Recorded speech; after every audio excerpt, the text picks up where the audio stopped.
Hi everyone, welcome to a new video where, like always, I'm going to stare at the camera screen instead of the viewfinder the entire time. I'd like to start this video by telling you about two events that happened at completely different times. Firstly was the first time I watched Star Wars, roughly when I could have been described as not a child. I draw this distinction because as a kid I'd spent a lot of time watching and enjoying Star Wars, including prequel trilogy, and bearing in mind this was before some people had decided they were good, actually. The first time I watched the original films, when I had reached a stage of my life where the amount of good that a film wasn't totally based on how many multicoloured distractions it could throw at me in 90 minutes. It was on a set of old VHS tapes that my dad owned. At the time they looked great, I'm sure they still would, but what I wonder is why, even then, a few years after they'd come out, a good 20 years, did the effects not look dated? Obviously they were pioneering at the time, but surely these days the charms of all of those wacky characters made of papier-mâché, to put it mildly, may have worn a little thin? I mean, they can't still be good. Of course they're good, you Now I'd like to move on to something that happened slightly later in my life. That was the first time I listened to the Beach Boys' 1966 album, Pet Sounds.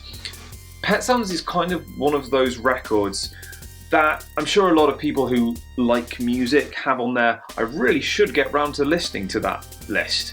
I think we've all got one for sort of like films and music and probably books as well, but I think we all know that third one is not going to get finished. Anyway, as I say, it had been on my... I really should get round to listening to that list for quite some time, so I got round to, listening to that. I sat down, headphones on, because obviously psychedelic rock bloody loved a bit of over-the-top panning, and started this cornerstone of early psychedelic rock.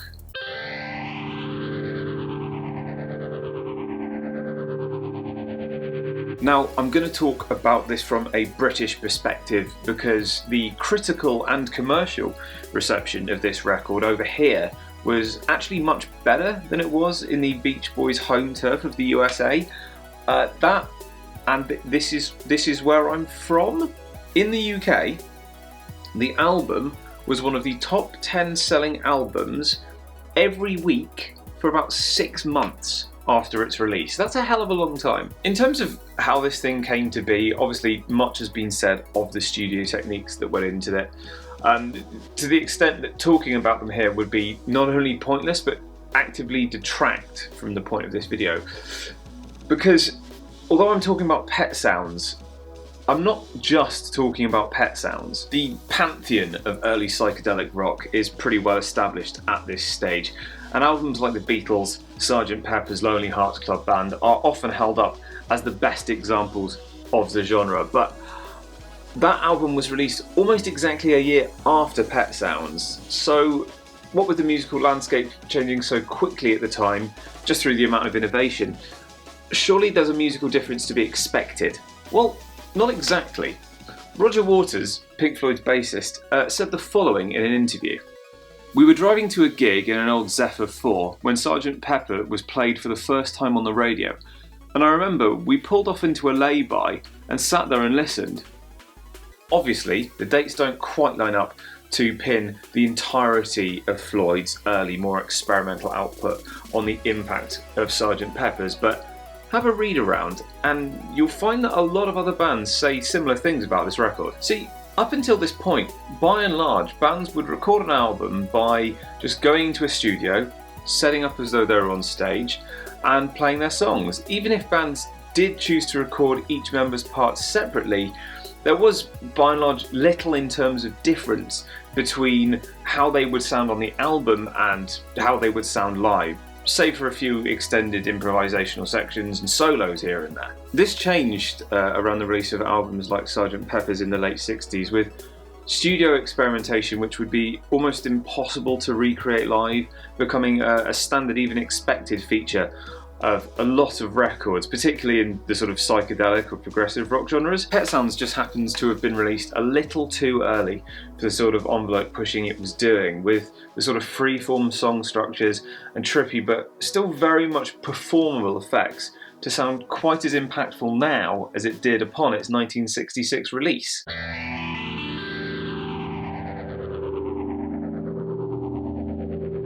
Yes, genres and records I've discussed so far are pretty decent examples, but they're far from the only ones in which production techniques have influenced the available sounds used by artists. Far from the only way, in fact. We have, for example, a lot of early electronic music which was either produced by individual oscillators designed not so much for music but for scientific applications where a specific voltage or amplitude or frequency were necessary for performing certain tests, or using early synthesizers, many of which were monophonic, meaning playing chords live would be impossible, and recordings only worked by basically playing in each voice individually and then layering them all up after the fact. This bit's not actually in the script, but I did just want to mention, because I mentioned this to my dad the other day and apparently he didn't know. The original Doctor Who theme tune was made using these similar sort of oscillators, and I think it was recorded like note by note, and then they took a razor blade and cut up the tape and assembled it that way, which is such a lovely parallel to what most sequencing software looks like now. As I said, this will probably completely break the flow of the video, because I have scripted this one actually, but I wanted to mention. So no, it's not just psychedelic rock, and maybe it's just because of the sort of music that I tend to listen to, but it seems to me as though focusing on psychedelic rock gives us some of the best examples of situations in which progressions in available technology were vital in providing us the sound we most associate with the genre today. It's also possibly the one that's most synchronous with the main thrust of what I'm trying to get at here today, and that's precisely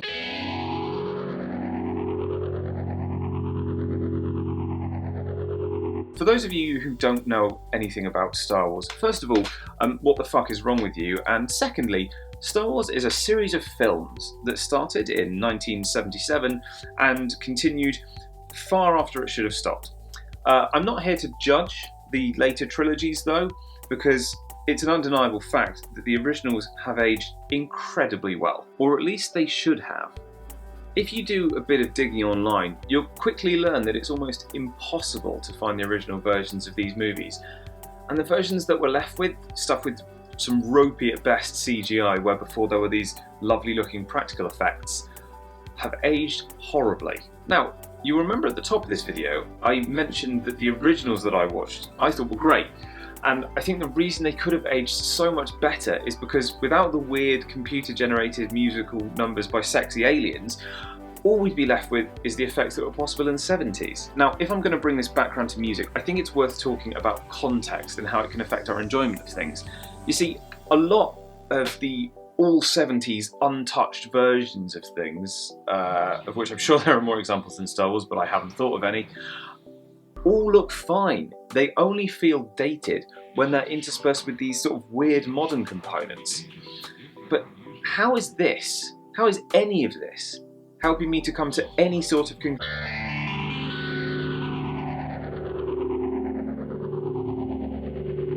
Well, here we are. The part of the video where I have to work out what exactly it is that I'm trying to say.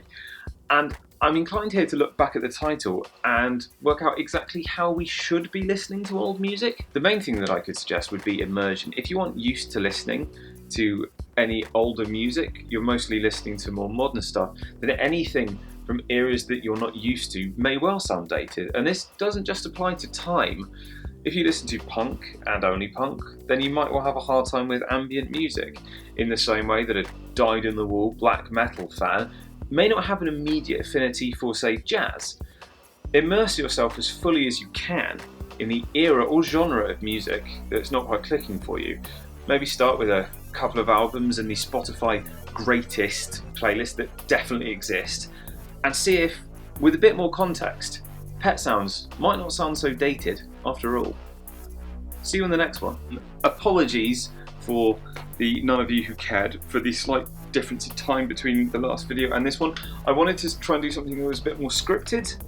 If you think this did work better, do let me know in the comments, and if there is any old music that you've struggled with and since come around to, I would also love to hear about that. As always, just let me know what you thought in the, about the video. If you could like and subscribe, that would be great. Engagement's really good, it helps with the algorithm and all that sort of things. I've got a video planned for next week that I've already written, and it's probably still going to involve me like looking off to the side a whole lot. I'm not sure how distracting that is because I've not edited this one yet, but I hope it's not too bad, because I think I'm better at saying what I need to say. If you look, this is the bit that is scripted, and this is obviously going atrociously. But yeah, guys, I'm going to leave a few links downstairs to other stuff. I've got Instagram again now, so I'll try and keep that up to date. But yeah, thanks for watching, and I hope you have a really nice day.